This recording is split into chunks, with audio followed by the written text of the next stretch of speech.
If you have applied for tech jobs and you know that you probably have uploaded your resume to the website to help you get an ATS score. And some of them might have told you that your score was terribly low, and if you pay for their premium service, they will help you to make your resume ATS compliant. Well, I'm going to tell you a secret that this resume industry doesn't want us applicant to know. Most of that scoring system is a blatant lie which is designed to sell you a product. I've been the certified technical interviewer at EPAM for almost 2 years now, and I have evaluated close to 200 candidates, and I have personally interviewed over 150 of them. Today we need to have a very honest, uncomfortable talk about this applicant tracking system or the ATS and what actually happens to your resume after you hit submit.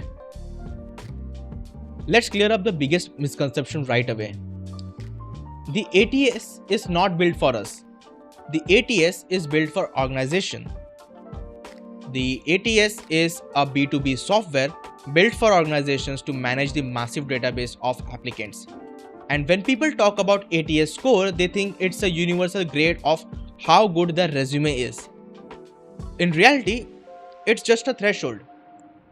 Companies set weighted keywords based on the job description, and the system checks your resume against a specific JD and generates a match percentage for the recruiter, which is even not visible to the recruiter, just for the ATS system to keep track of this resume or this particular applicant passes the threshold of the JD. That's it.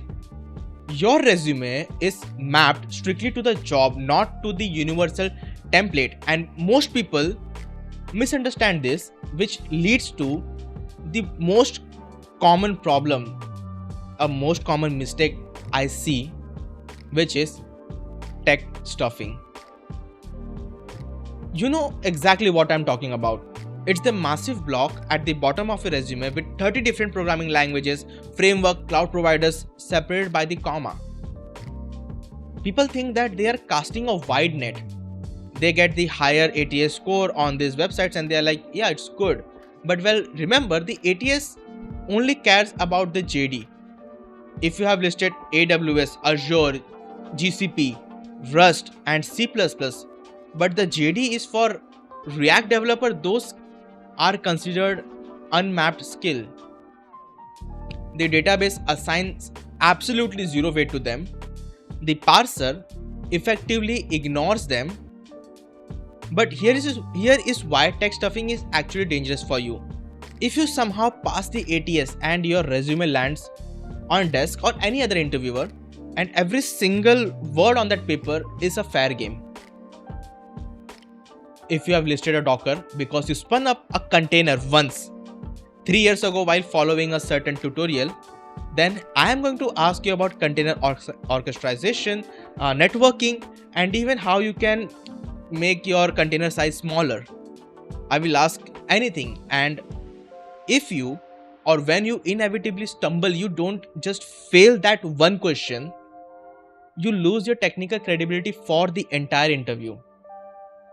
Do not list a skill unless you are ready to defend it.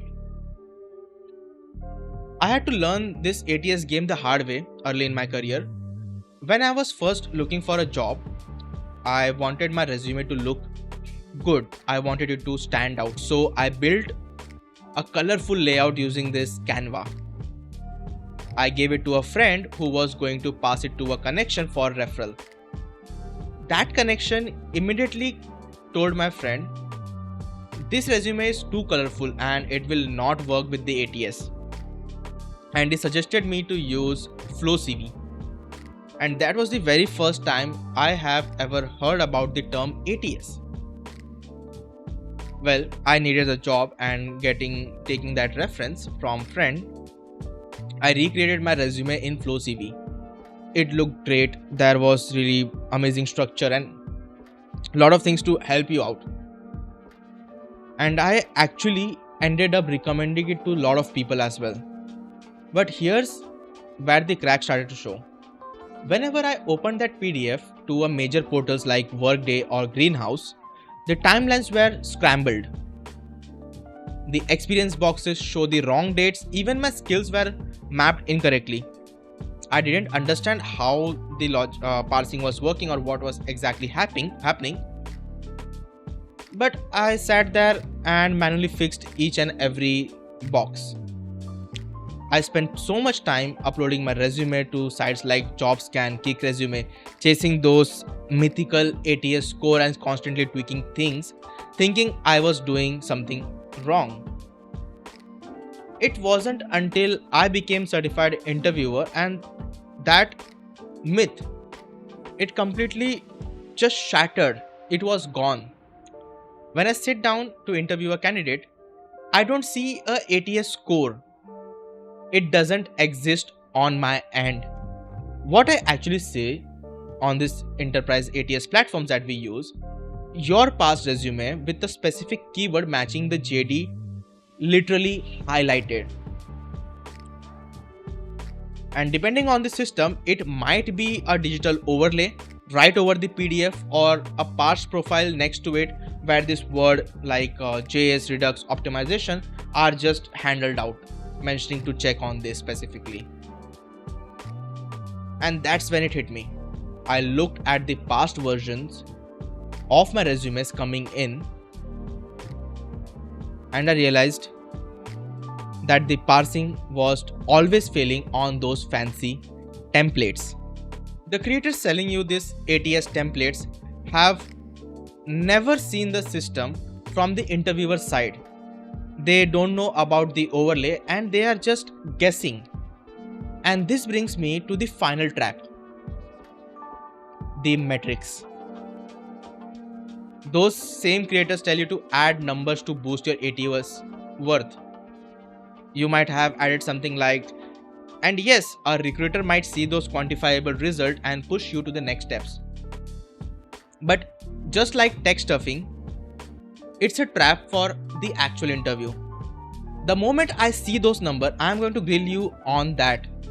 I will ask you about the profiling tools, your debugging mechanism, and exactly how you derived that 80% improvement. And let me tell you this as well. If you say you have improved that 80%, my first question would be, did you not try to write a good code initially? Did you not try to make sure that your app or website is good enough for the initial run? And if you stuff those numbers just to look good for the system and can't back them up technically, I will immediately mark you as a no hire. If you want the highest chance of getting past the ATS filter, stop playing games with these fake scores and do this. First, read the JD. A lot of time people don't read the JD, they have no idea what they're applying for, they just see the title and then they click next. But read the JD, find the exact keywords they are asking for. If they are asking for JavaScript, TypeScript, add those specifically. If they have mentioned React, add it. But if they say just a JavaScript developer and they mention all the frameworks like React, Kova or Sails, maybe Vue, add JavaScript and mention something like you have worked with React, can utilize it to work with different tech. But keep the keywords that you can back up right there. Second, build your resume in Google Docs or Microsoft Word. Yes, you heard me right. You do not need to use these fancy websites. Just these two are enough. Keep it simple, a single column. That's it. And download it as a PDF. Because the parser that this fancy companies use or this ATS use, they need a clean text, not art. They don't have a vision, they don't have OCR. They are mostly relying on the text parser. And if you want to confirm if it's working correctly or not, use AI. The ChatGPT and Gemini are your best friend today. Upload your PDF to Gemini or ChatGPT and ask it, can you clearly parse my timeline? Can you see what are the skills I have mentioned? Once you get answer for this, then paste the job description and ask, how closely does my resume align with the JD in terms of keywords and what am I missing? Focus strictly on JD alignment. You don't need to worry about anything else. And when you ask AI, they will give you some standard answer. And then you can also ask, if I compare my my resume with the JD, what is the ATS score I could be getting? It will try to mark it out or map it out based on the keywords in the JD and keywords in your resume. And getting past the ATS is just the beginning. The real test is on the human on the other side of the screen. In the next video, I will be breaking down the most fatal mistakes these candidates makes during the actual interview, directly based on the experience of interviewing these 150 candidates. So I'll see you in the next one.